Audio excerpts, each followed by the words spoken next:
Our first reading this morning is from Psalm 63, 1 through 8.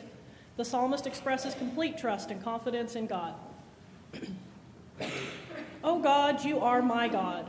I seek you. My soul thirsts for you. My flesh faints for you, as in a dry and weary land where there is no water. So I have looked upon you in the sanctuary, beholding your power and glory. Because your steadfast love is better than life, my lips will praise you. So I will bless you as long as I live. I will lift up my hands and call on your name. My soul is satisfied as with a rich feast, and my mouth praises you with joyful lips when I think of you on my bed and meditate on you in the watches of the night. For you have been my help, and in the shadow of your wings I sing for joy. My soul clings to you, your right hand upholds me.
Our Old Testament reading today is from Isaiah 55, 1 through 9. Second Isaiah writes to Babylonian exiles. Ho, everyone who thirsts, come to the waters. And you that have no money, come, buy and eat.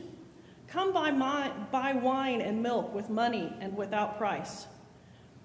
Why do you spend your money for what is not bread, and your labor for that which does not satisfy?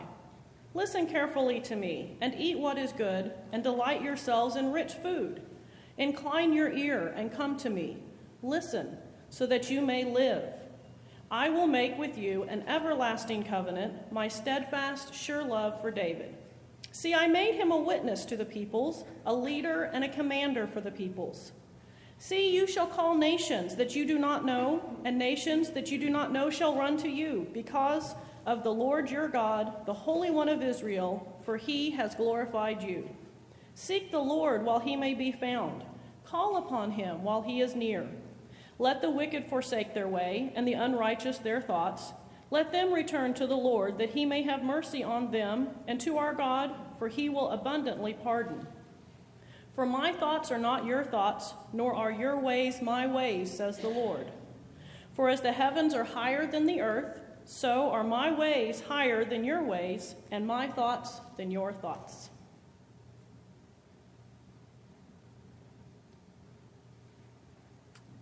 Have you ever been so thirsty you thought you were going to die?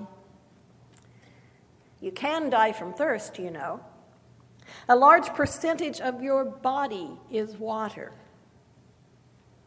You can go without food for weeks, but only a few days without water. That's why it's so important to stay hydrated.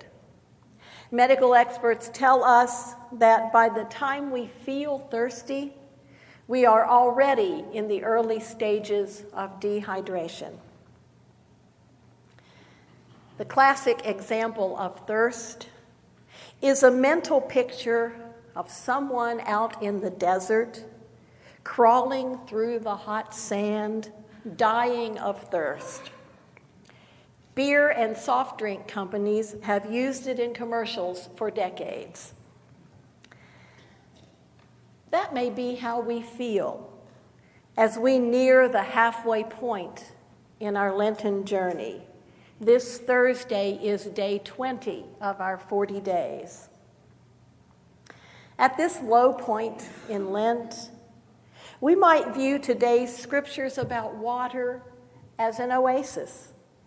A fertile area, usually a freshwater spring or pond coming from an aquifer, an underground river, where water collects at the lowest elevation in the desert. In this writing we know as 2nd Isaiah, probably written not by the prophet Isaiah himself, but by an anonymous author during the exile, the speaker uses an attention-getting word, ho. It turns heads, indicating that the speaker has something to say. It's kind of like us saying, hey. Isaiah calls everyone who thirsts to come to the waters, and for all who have no money to receive abundant food and drink for free. Those are metaphors for two kinds of thirst.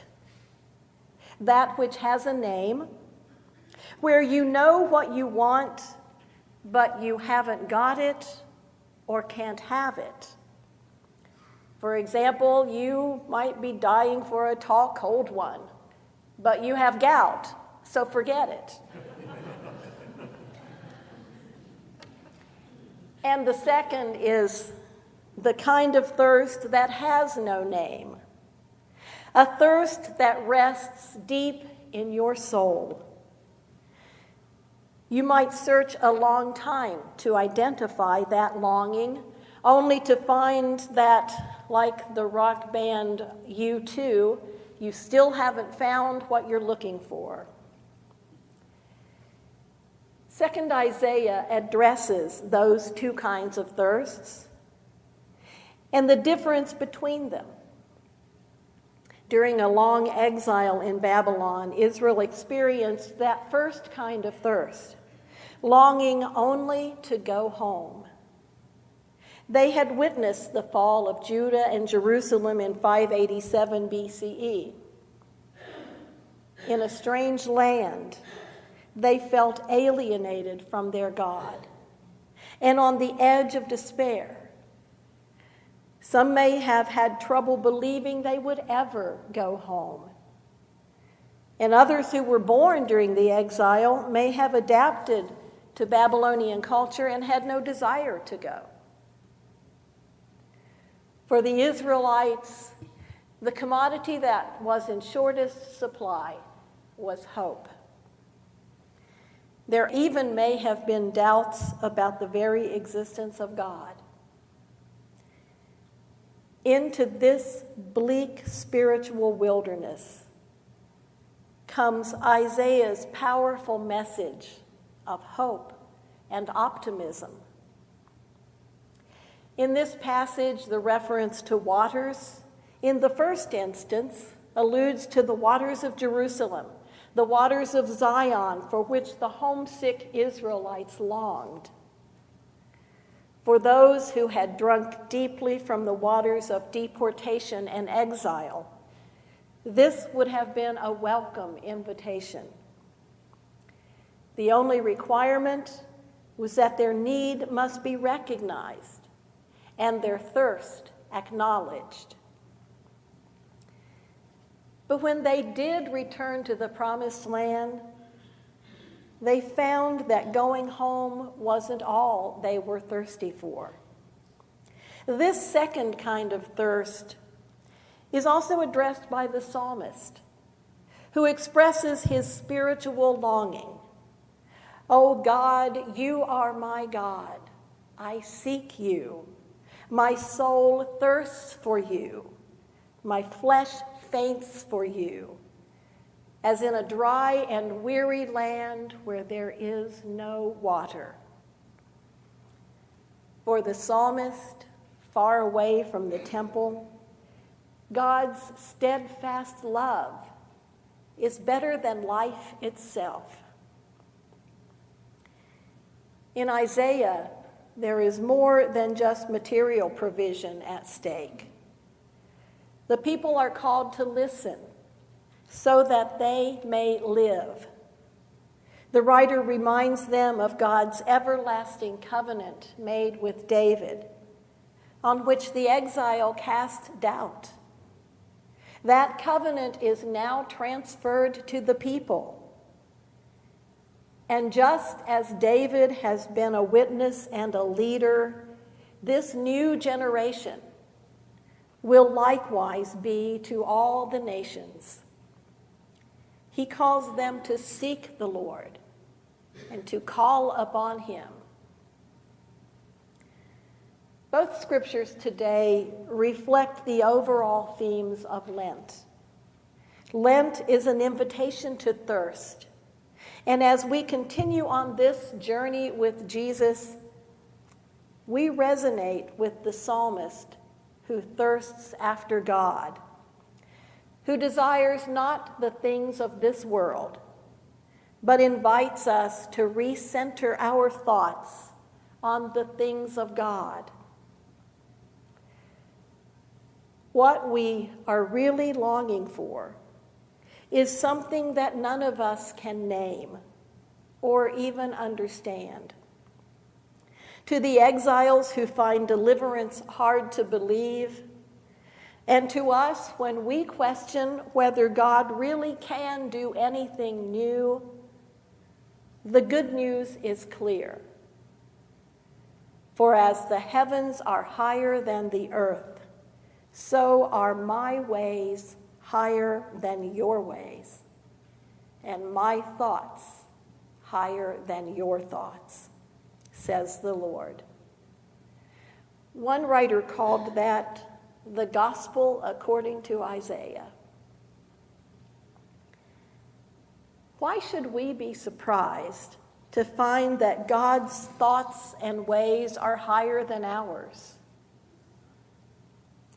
Second Isaiah challenges us across the centuries. Seek the Lord. Call upon the Lord. return to the Lord, admit our need, and accept the free gift of grace. This passage is really not about water and thirst, literally. It's about our deep longing for God. Now, unlike the Israelites, we are not exiles, but still we can feel alienated, without hope, with doubts about God, our faith sometimes as desolate as the desert. Yet God still calls us, come to the waters. All who thirst, seek the Lord, call on the Lord, return to the Lord, and claim God's abundant pardon offered every day. Are you thirsty? Does your thirst have a name? Or is it deeper than that? Something that cannot be quenched? Then come, all who are thirsty, come to the waters. Amen.